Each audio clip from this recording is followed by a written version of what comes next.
शास्त्रों के आधार पर बताएं, बिना शास्त्र एक बात भी नहीं कहूंगा मैं, बिना शास्त्र के नहीं चलती ऐसी। शास्त्र में आपको मिलेगा जब आपका मन कि गुंजाइश को ड्रेस ने पाँ पीटन की, नकाराकरण की गुंजाइश नहीं रहेगी आपको, और नहीं तो यह बात समझ जमान तो बार हो नहीं सकती। तो इस प्रकार अब ये अंधेरा हटाया जाता सत्संग से कि और बात तेरा काम नहीं आवे, संता शरण लाग रे और केस हो गफलत में बंदे। अब जाग जाग न जाग, अब जागना ये सब। भाई आप भी आओ, बच्चा ले आओ सत्संग में। ये कोई बार बार सूत नहीं बैठा करता, छुट्टी ले ले 2-4 दिन की आत्म कल्याण के लिए। वो भी तो आदमी बीमार हो जाता, मन 1 महीना मेडिकल मत पांडा छूटा और बाढ़ की तरिया पैसा बने और चिंता बने नारी, सारे कुंबे के चक्कर लागे, घर में ताला बंद हो जाए। क्या भगवान के नाम पर हम 5 दिन नहीं निकाल सकते? इतनी अज्ञानता क्यों कर लिया हमने? अपना सुने, बच्चा ने भी साथ ले आए और फिर विचार करना 5वें दिन आप मजबूर हो जाओगे इन बातों को सुनकर। हाँ बिल्कुल, अगर ज्ञान है तो यहीं पर है। यह बड़ाई नहीं समझना और ना अभिमान समझना, सच्चाई समझना कि सच्चाई का ज्ञान होता सत्संग माने से। और फिर तुलना करोगे आप शास्त्रों से जाके, सा नादा कोई ना रह रहा, कति श्याणे गणे हो रहे से, पर श्याणे हैं दूसरी साइड के। अब इस साइड के भी आप इतने श्याणे हो जाओगे जब आपने इन बातों का ज्ञान होगा। जब हम पेट भरने की खातिर सुबह उठना 4 बजे, ड्यूटी वाला मनमाना 6 बजे तो स्टेशन पर रेल पकड़ ले से गाड़ी पर जा लेता, और बच्चे स्कूल में जा रहे सुबह 7 बजे, और हम तो सोते बिना उठते। क्यों जाते हैं? क्योंकि उस मार्ग का क्षणे हम, अर्थात हमें इसकी पूरी जानकारी होगी। और इसकी जानकारी होगी जब नो ना सोचा, छुट्टी कोई ना मिली, जब वह दरखास्त देगा, अप्लीकेशन देगा, नो कहेगा जी तुम्हारी होते छोड़िए, मैं तो आंदा नहीं 5 दिन, मेरा बनिए आजा मन ऐसे सत्संग सवाल। और फिर वो विश्वास परमात्मा आपको दिलाएगा, आपको छुट्टी भी मिलेगी। और घर में भी 100 काम एडजस्ट करके आदमी अपना टाइम काट जाएगा। और ये कोई भगवान की बंदी छोड़ के असीम कृपा है। इस क्षेत्र में कोई पुण्यात्मा जी बैठी भगवान की, उस ईश्वर सत्पुरुष की, उसको काटने की खातिर सारा ढूंढ और ना मेरा एक भगवान आदमी अच्छे काम करावे और 20 का असर हो। एक गांव में सांग करावे, 20 बालक बिगड़े हैं, उसने तो सत्यानाश करवा दिया गांव का। एक बार हमने देखा गांव में सांग आया करते पहला, और अब जैसे हम अब सिनेमा में देख लो, बालक सिनेमा देखे तड़के उसका निकल डिशुक, ये डिशु सीखने की बात थी। ये शिक्षा पिक्चर दे हैं, और लुट्टा खसेटी उसमें सीखा, सारे गंदे उसमें सारे विवरण आन लागे। तो ये हमने क्यों कैच करवा दिए? और एक शुभ काम अब इस सत्संग का हो रहा है, इसमें ना रखा परिवार का उद्धार होगा, आप देख लेना। तो इसलिए एक तो अच्छा काम करे और 20 का असर पड़े, एक गंदा काम करे 20 न बिगाड़े।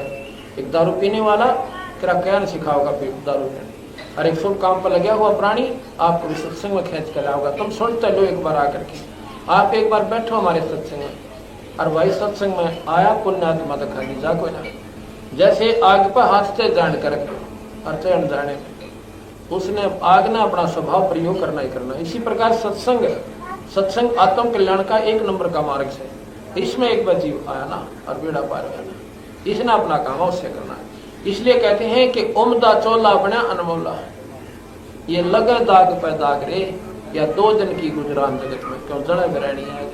ये 2 दिन का जीवन आज शरीर छूटा, कल की तजावा नदे बना चाहिए। इससे पहले कुछ कर लिया, इसलिए महाराज कहते हैं समझा है तो सिर धर पाओ और फिर नहीं रे सादा।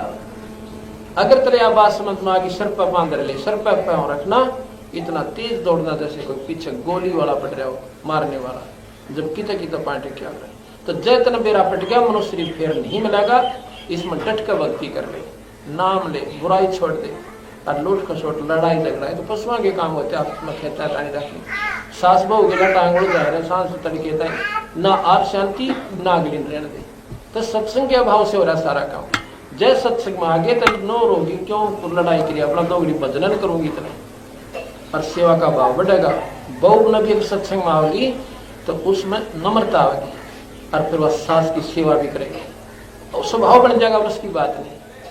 और ये भाव खेचा था नहीं रखा नो तरफ आपने कह दिया था टांगे कर की है, उन तड़के शांति, फिर वह लग जाए थोड़े दिन में उल्टी बोलन। तो ऐसे नहीं, अपना कैसे स्वभाव बना। एक सास बहू थी, और भाई घर में उन्हीं तो गाँव में विशेष कर ज्यादा होती है, नादानी ला लो, अनपढ़ता ज्यादा ला लो। और एक स्वभाव है कि जवान का बूढ़े का कत्ते मेड़ नहीं खा, कत्ती भी नहीं खावे। अब रह के देख लो, अब जब सास बने है वह इतने वो सारे पिछले अपने भूल लिया जवानी वाले समय को, और इतने वो समय भी 15-20 साल में काफी चेंज हो जाता है, वो व्यवहार बदल जाता है, उसमें के कर्म बदल जाते हैं। जैसे पहला चाकी तो पीसा करती बुढ़िया, अरे बटन दबाओ पीस लेती हैं भाई। अब तो चटनी भी मशीन तो बनने लगी, अब वो नौके बिगड़ गई है तो काम तक में रहा को नहीं। यानी ये नादान लड़ाई से ऐसी नहीं करनी चाहिए। समय अनुसार हर चीज चेंज होती है और अपने आप में सब्र करें। एक काफी झगड़ा सा आपस में तो तुम्हें में अमूमन हो जाती है, ना चाहती हुए भी हो जाती है कि मेल ही ऐसा हो गया, जवान का बालक का मेल बुढ़े का मेल मिले को नहीं। इस समय को ऋषियों ने बांट रखा था कि घर तक काट देन बुढ़िया ने ना सोचियो कि घर तक कटवाऊं नहीं, क्योंकि वो अपनी भक्ति करें। उनको वानप्रस्थ कहते थे। वानप्रस्थ क्या होता था, वो उनके बच्चे अपने बच्चों की झोपड़ी गाया करते, वो एक स्थान होता था, सारे वो डेरा आ गए, उनका रोटी टूके का पूरा प्रबंध वहां देकर आया करते। पिताजी आप बदल कर लो, यानी उनकी तो लड़ाई पांडा छूट गया, उनका कर्म बढ़ गया। तो ये नो हुआ करती थी, वहां सुख होता था। और बच्चों से अपने पिता से सलाह लेने जाते थे, पिताजी घर में ऐसा काम कर रहा हूँ, आप हमें कोई मार्गदर्शन करो। फिर वो बताता, बेटा देखो उस समय होता ऐसे ही करते थे, और बाकी तो अपने समाज को अब समय जो है ना, उनसे मिलकर पूछ ले, किसी 2 भाइयों तो और पूछ ले इस काम को, ताकि आपको जानकारी। तो ऐसी सलाह मिलकर वो घर में सुख होता था, परेशानी घटती थी। अब बूढ़ा पियो दारू, बता भाई चुप कर पार पड़ेगी है।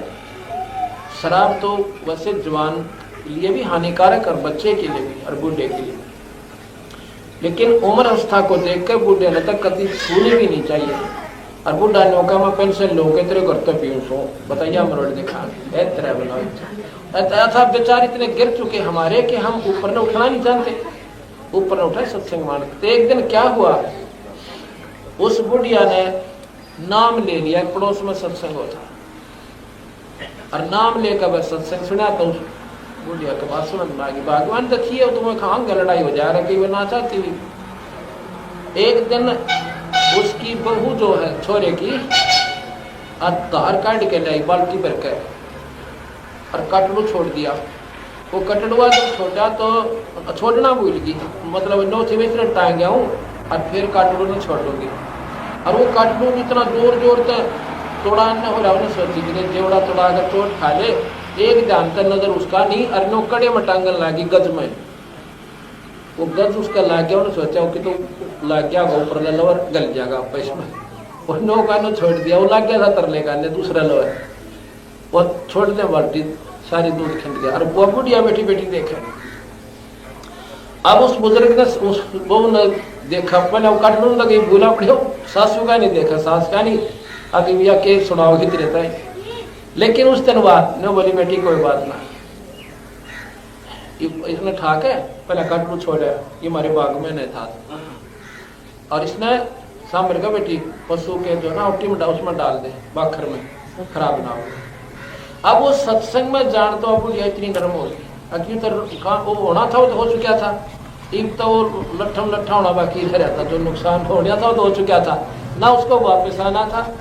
बस वो कई दिन की कड़ा होनी थी, वह मिट गई। उस दिन उस बहू का इतना गजब असर हुआ, आकाश पे भाई नो सोचे तो के ते इसने खवाए, नो बुढ़िया कर के कित बैठाए, आते हैं तुम्हें नहीं बोली, आंदे बैठे छोरे ने बताओ वो गढ़ो मैंने एक ही 2 लावा तस्वीर बैठ जाता इसका, तो नो संकट घटा बस सत्संग मानते। फिर उनकी सेवा, फिर वह बोली, बेटी तो नाम ले ले, अकमा नाम भी ले लो, उसने भी नाम ले लिया। अब देख स्वर्ग हो गया, स्वर्ग में आत्म कल्याण हुआ, जीव उद्धार हुआ, और लड़ाई पांडा छूटा। तो सत्संग इतनी गजब चीज है, कृष्ण सुनकर बोल सतगुरुदेव की जय। सत